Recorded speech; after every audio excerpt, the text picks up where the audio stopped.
आशा करते हैं कि आप लोग अच्छे होंगे। तो हमने चैप्टर 3 का पूरा बात कर लिया है। उसमें हम लोग पूरा गति के बारे में पढ़ चुके हैं कि प्लेन में गति कैसे होता है। उसके बाद 3D मोशन का भी उसमें चर्चा हो चुका है कि कैसे गति होगा 3D के लिए, प्लेन में कैसे गति होगा। आज हम बात करेंगे चौथे चैप्टर का, जिसमें हमको पढ़ना है बल तथा गति के लिए, force and law of motion. इसमें हम समझेंगे कि आखिर बल होता क्या है। बहुत पहले से हम लोग बल के बारे में पढ़ते आ रहे हैं। तो बल एक तरह का क्या होता है, किसी वस्तु को आगे की तरफ धकेलना या उसको पीछे की तरफ खींचना। फोर्स क्या है, एक तरह का, एक मान लो कोई ऑब्जेक्ट है, इसको या कर सकते हैं पुश कर सकते हैं या उसको मतलब पुल कर सकते हैं या पुल कर सकते हैं। तो ऐसे सिंपली क्या होता है, बल क्या होता है, एक तरह का क्या है, धक्का या खिंचाव है। अब ऐसे भी डिफाइन कर सकते हैं कि बल क्या है, वह भौतिक कारण है जो किसी वस्तु की आकृति बदल सकता है या वस्तु की गति की दिशा बदल सकता है या उसके द्वारा उसके स्थान में भी परिवर्तन ला जा सकता है। वही क्या है, एक तरह का बल है। और बल में ज़्यादा कुछ होता नहीं है, यही है बल एक तरह का, सिंपली समझे कि एक तरह का पुश और पुल है। यानी किसी वस्तु का खींचना या ढकेलना, ये क्या कहलाता है, बल कहलाता है। तो थोड़ा लिख लेते हैं इसमें फोर्स के बारे में। फोर्स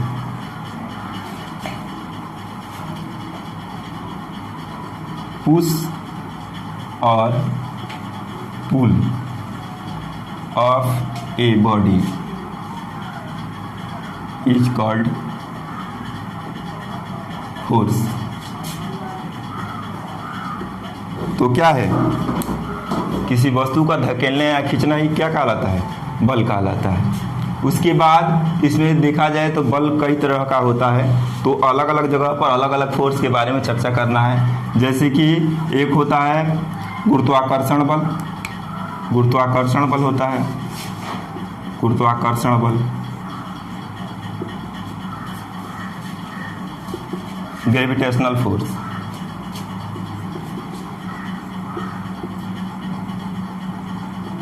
ये क्या होता है गुरुत्वाकर्षण बल, यहाँ पर केवल थोड़ा सा जान लेना है गुरुत्वाकर्षण बल होता क्या है, पढ़ना इसके लिए अलग चैप्टर है। तो जैसे कि कोई भी दो वस्तु है, इधर ध्यान देना है, कोई भी दो वस्तु है, इसका द्रव्यमान क्या है m1 और इसका द्रव्यमान क्या है m2 और इसकी बीच की दूरी r है। तो जो इसके बीच में लगने वाला बल होगा वही क्या होगा, गुरुत्वाकर्षण बल।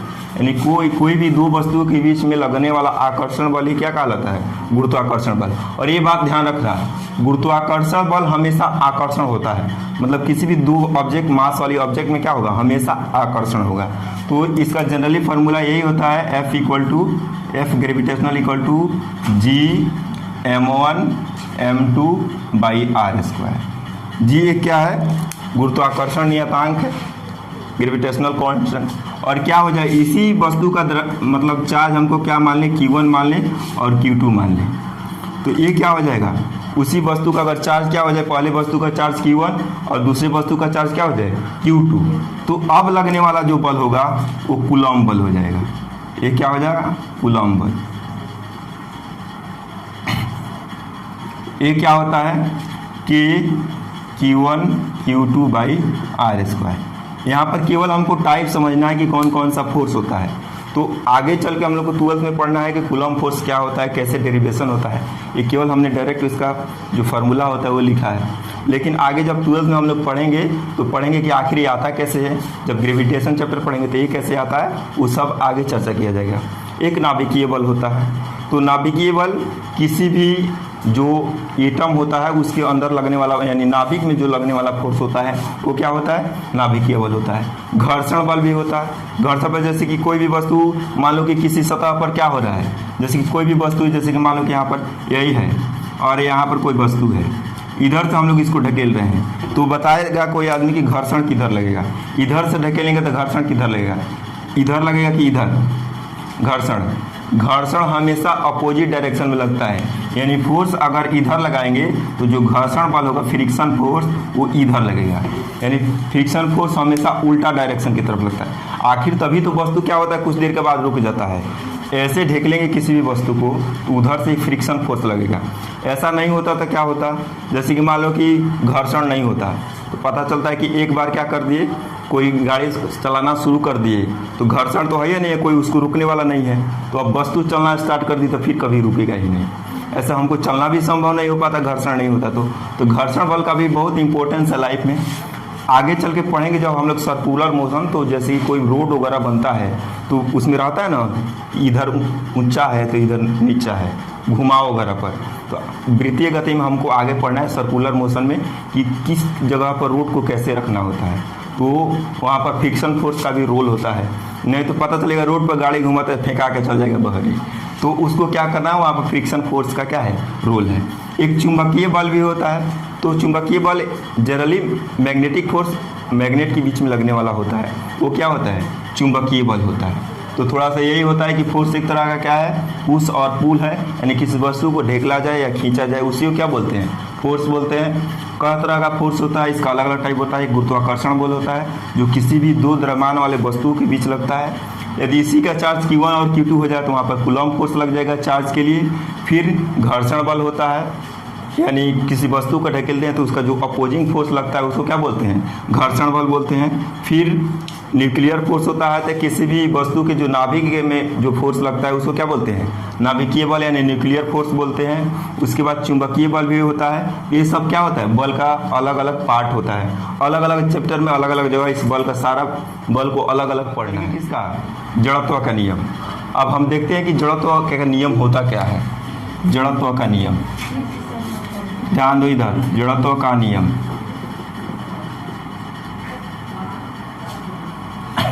लॉ ऑफ इनर्शिया, सुनो ध्यान से।